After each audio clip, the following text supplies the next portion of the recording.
welcome to the News Unlocked, the show that takes you behind the headlines to the real stories that matter. Today we are going to look at the battle for Bihar in the context of Bihar's bloody history of having history-sheeter candidates over the years. Candidates with criminal records, some of them extremely serious charges. According to a report released by the Association for Democratic Reforms, at least a third of the candidates contesting in the Bihar Assembly elections had criminal records. That number, in fact, has increased in the second phase. Mainstream political parties are, in fact, significantly contributing to the numbers of criminal candidates who are contesting. Why does this happen election after election? What will it take to break the nexus between crime and politics? Does crime really pay in a state like Bihar? That's what we're going to focus on the News Unlocked. Let's start by looking at the ground realities of another election in Bihar where the criminal is also a contestant.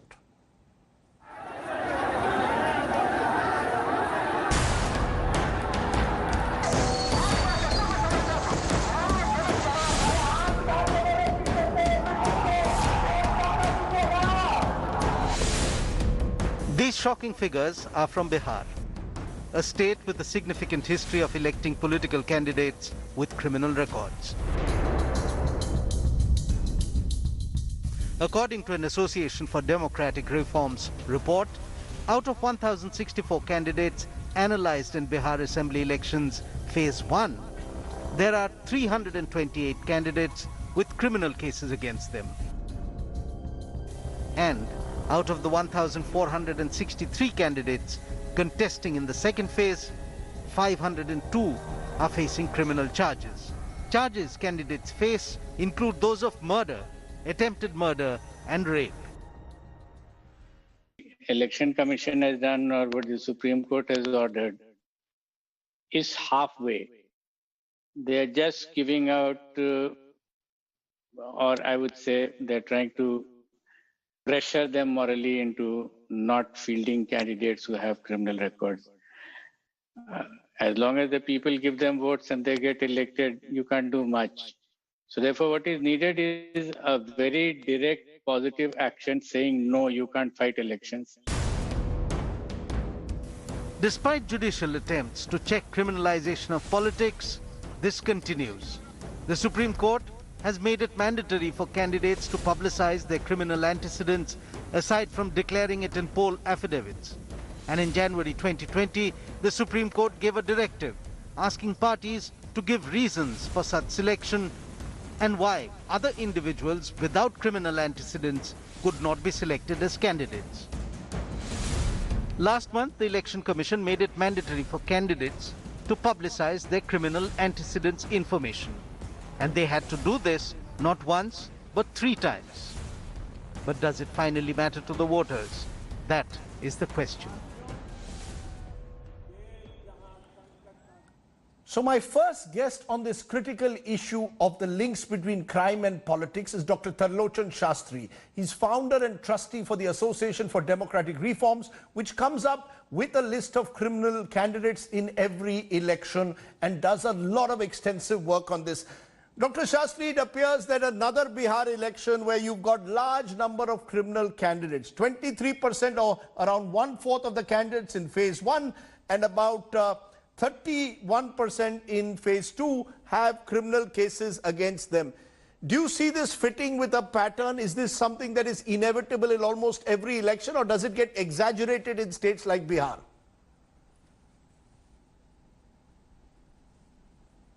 I think Bihar is a special case along with a few other states, and it's a matter of great concern that we have people with these kind of criminal records. And as you already mentioned in the preamble to this program, it is high time that such candidates were removed from the elections. The only people who are opposed to this are the politicians themselves. Everybody else is in favor of removing criminals from the political arena.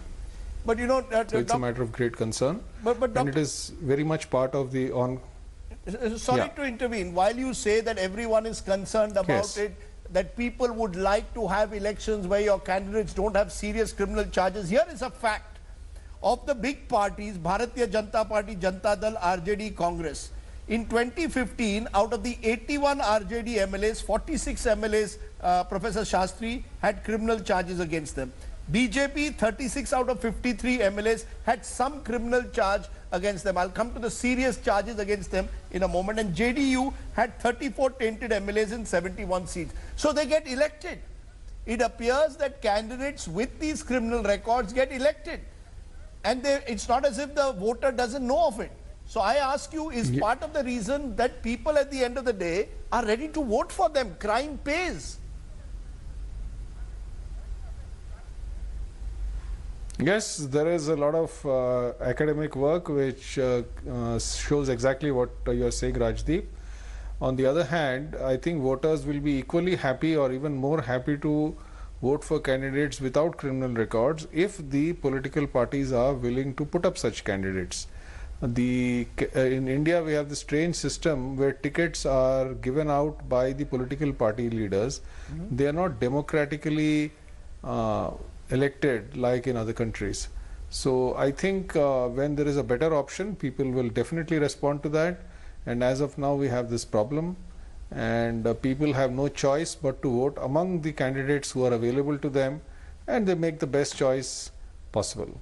No, in that, I want to push this point further. Why do you think that's happening? You know, why is it simply, as you're saying, that it's a lack of options? Or are there benefits to be accrued? Some academic work, for example, shows that a criminal candidate acquires at one level, in some cases at least, some kind of a Robin Hood image.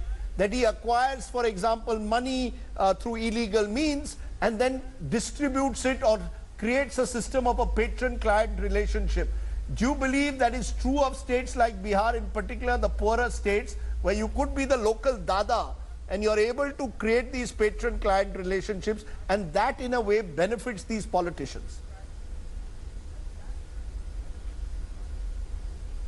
To some extent, what you're saying is true, but we have to shift the framework. You know, the same Bihar, if you go back to the 1950s and 60s, had outstanding politicians. One of them became President of India, and Jai Prakash Narayan, Babu Rajendra Prasad, and we can reel off the names. Outstanding people have come from Bihar. It is just the situation has become such today that people are, operating, if I may say so, in a low-level equilibrium. And we need leadership, we need the intervention of the Election Commission and the courts, and we need voters to decisively reject such candidates so that we move from one level to a much higher level. And I think Bihar is one of the great states of India, one of the bastions of ancient Indian culture and even modern Indian culture. And I think it deserves much more than the kind of candidates that the political parties are putting up. Okay, I want to press the pause button because That's in a moment we'll be joined by a former Chief Election Commissioner, Dr. S.Y. Qureshi, who was among those who had pushed for ensuring at least candidates with serious criminal charges were denied entry into the election fray. We'll be joined by him in a moment, but let's take a look at just the fact that it's not just criminal candidates who are in the election fray in Bihar. In fact, Bihar has been historically notorious, some would say, for seeing people with criminal backgrounds emerge over time as powerful politicians. Some of them in an election even put up their relatives as proxy candidates. Take a look at this report.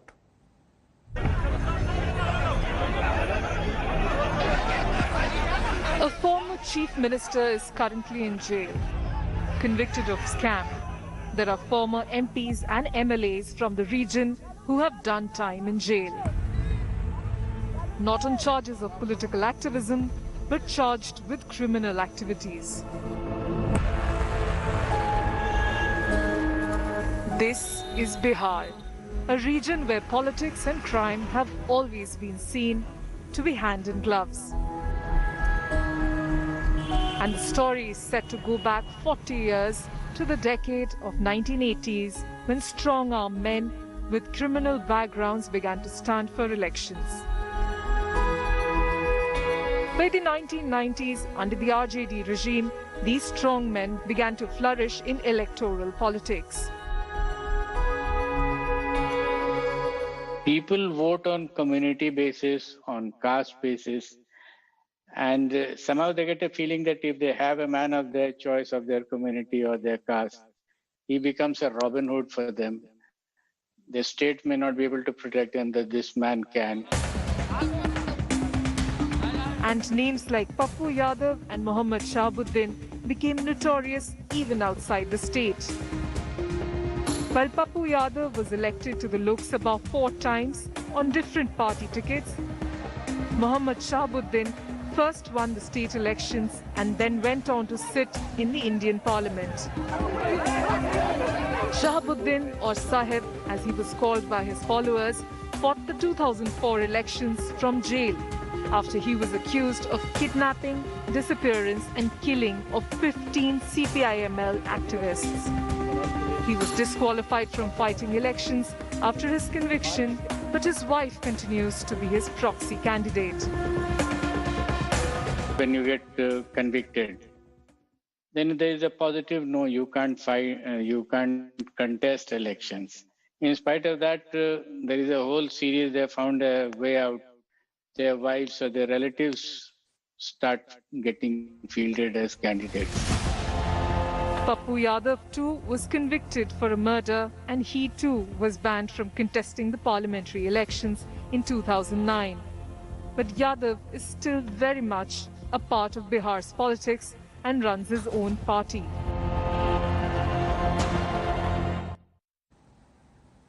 I'm now also joined by Dr. S.Y. Qureshi, former Chief Election Commissioner, as we look closely at this issue of the links between criminals and politicians as seen in Bihar. Appreciate your joining us, Dr. Qureshi. I want to understand from you, when you were Chief Election Commissioner, you were among those who spoke strongly against the criminalization of politics. The courts have intervened. The Supreme Court says candidates with serious criminal charges can no longer contest elections from jail once they are convicted. Yet you've got in Bihar candidates who either put up their wives or their sons, as in the case of Anand Mohan Singh, or after they are able to challenge the court order, get a stay on it and contest. You've got the Pappu Yadavs of the world contesting.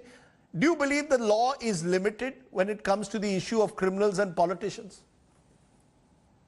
Yes, indeed. The law is definitely not coming in the way of joining the election. In fact, Election Commission has been demanding for a good 20 years, and so is civil society, that at least those people against whom serious cases are pending, heinous offences like rape, dacoity, murder, kidnapping and corruption, they should be debarred from contesting. And the government doesn't support us, political parties don't support us, and they say that law of the land is you are innocent till proved guilty.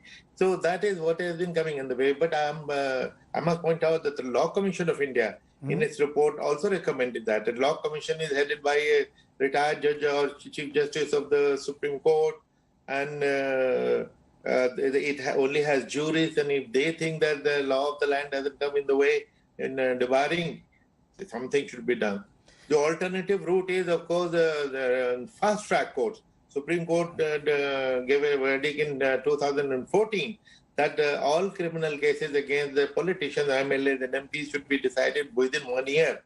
And if a district court is not able to do so, they should report to the Chief Justice giving the reasons why they are not able to do so. Now it is 6 years and election, the Supreme Court has not been able to get this order implemented. And finally, Rajdeep, if you just give me one more minute, and that is a very critical point I always make, that a counter question which I have, that in Indian jails we have about 4.5 lakh prisoners, of which more than two-thirds are innocent, in the sense they are still under trial. And of these innocent people, you have taken away 4 fundamental rights: right to liberty, freedom of movement, freedom of occupation, right to dignity, within the ambit of law. So what happened to the presumption of innocence? Now this is being violated within the ambit of law. Right to contest is not even a fundamental right. So why cannot be held in abeyance? So that is the issue. And finally, no. So are you saying? No. Are you saying the moment? Are you saying, Dr. Qureshi, the moment a person is charged, the charge sheet is filed, that should be enough? No. No, no. In fact, we election commissioner suggested 3 safeguards. One, the only heinous offences and not every other offence. Sure. Secondly, the FIR should have been filed at least 6 months. And Law Ministry once said that instead of 6 months, can we make it 1 year? I said, sure enough, let us make it 1 year. And they said instead of from FIR, from the framing of the charges, I said, all right, go ahead. Now, the third safeguard, most important, is not filing of the charge sheet, but the court framing the charges. The court is independent, and if they have taken cognizance and if they frame the charges from there, they should be debarred. That is our answer. So you're saying it comes, and that is of course what the court says, which is why of course a Lalu Prasad who has been convicted in the fodder scam has been prohibited from contesting elections for a 6-year period. But I just want to look at candidates with serious criminal records in this case. And Dr. Shastri, I want you to weigh in on this. Candidates with declared cases related to crime against women in Bihar this time 49. Candidates with declared cases related to murder 32. Candidates with declared cases related attempt to murder 143. Now, a few politicians I spoke to said many of these cases are fixed, that many of these cases have been fixed on candidates by their political opponents, therefore you cannot treat them as criminals. When you prepare your report, do you look at any of these factors at all? See, we don't have access to all this information. This is self-declared affidavits of the candidates, which the Election Commission has actually put out on the website. And the Supreme Court has said that voters have a right to know. Now, I think Professor Dr. Qureshi made a very powerful statement that many innocent people are in jail for years together without any recourse to their fundamental rights, and he mentioned 4 or 5 factors. So what is the problem in barring such candidates? And the Supreme Court has said put them on fast track. If they're really keen, let them go to the court, put it on fast track and get themselves exonerated. If they are if the charges are proved false, then they can stand for elections. And India, let us say, India, not only India, but Bihar is a great state. There are many thousands of highly capable, honest people in Bihar who are very capable of becoming MLAs. So, debarring a few people is not going to cause any problem to the people of Bihar. In fact, it may actually improve the situation. Even if the person is falsely implicated, he or she would spend all their time in handling this tension of false cases, and they would not be able to do their job properly as an MLA. So I think, and then it's a complete breakdown of law and order.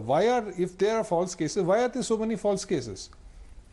That means the whole political system is in shambles. If there is no, because attempt to murder, I mean, this is what political cases, no, I'm only telling you, Professor Shastri, what political parties tell me. They say attempt to murder cases in Bihar in particular are often based on false charges. This is their argument. But Dr. Qureshi, the point is that linked to crime, of course, is the issue of money power. Rajdeep, one point I'll make. Yes, yes, Dr. Shastri. Yes. No, Rajdeep, I'll beg your indulgence for just half a minute. Yes. These are not just charges. After the charges are filed, there is an investigation, there is a preliminary hearing held in the Judicial Magistrate First Class. After the preliminary hearing, the judicial mind is applied and charges are framed. So there is a due process of law which takes its own course, after which charges are framed. If the entire process has taken place and charges are framed, then prima facie they are saying there is evidence against this person. Yes, but so, I was only saying that in a number of cases. We should say that these. So are you telling me all these cases that you have listed are of cases where charges have been framed? Yes, yes, sir. Rajdeep, let the people of Bihar and India clearly understand these are not FIRs. These are cases where charges have been formally framed. That is what the Supreme Court has said. So, jo bhi public ke samne hai, these are the cases where people have formal charges framed against them in a court of law after a due process of investigation by the police. So we have to respect the police, we have to respect the judiciary system, and then we have to say that prima facie you are charged. So until you are charged, by the way, you cannot get a class 4 job or an IAS officer's job, or you cannot become a election commissioner of India if you have these kind of charges. But you can become an MLA, MP, chief minister, cabinet minister, whatever, what have you with all these cases. Very good point, Professor Shastri. Let me just take a final word from Dr. Qureshi, because Dr. Qureshi, I made this point initially, linked to the fact that political parties put up these candidates is the fact that crime pays. That the criminal has the money power, he has the muscle power on the ground to win elections. So how is that ever going to change? Political parties are about winning elections. It's about electability. Correct. Rajdeep, that is where I would like to slightly differ from my friend Professor Shastri. Otherwise, we are exactly on the same page, and I have been saying exactly what he said just now, that if you don't give tickets and you give tickets only to honest people, people will support them and people will vote for them. That is what I used to say also. But we have now realized, and empirical evidence shows, that people are voting these criminals as MLAs and MPs. Now we have to investigate that, and you mentioned Robin Hood syndrome, maybe it is that, or whatever, that needs to be studied seriously. Why the people are supporting Professor Shastri and I may cry ourselves hoarse, but why is it that people are voting these people in? That is a matter of a new concern and a greater concern. No, are they voting for them because they have no option? Or do you believe they are voting for them because at the end of the day, that's the way politics is going to be played out in this country? One is they probably have more money to spend, and then secondly, they are people who are deciding local disputes, local cases are being solved because the judicial process takes very, very long. Right. So these, their usefulness to the people, that is what is coming in the way. That seems to be the new phenomenon. And it has, there is a study which corroborates that. You've hit the nail on the head in a sense that you've got these dons who now play a larger than life role in the politics of states like Bihar, and elections therefore become a space where they are able to use their clout to win elections. And unless you can break that nexus, unless you can ensure that political parties are put on notice, perhaps if, as was rightly said, you can't become an IAS officer, you cannot become a government employee if you have these charges against you, how can you become an MLA or an MP in this country, or dare I say, a chief minister? Dr. Qureshi and Tarlochan Shastri, appreciate your joining us on this very important subject on the News Unlocked. As we say, it's news without the noise. Stay safe, stay happy. Bye for now.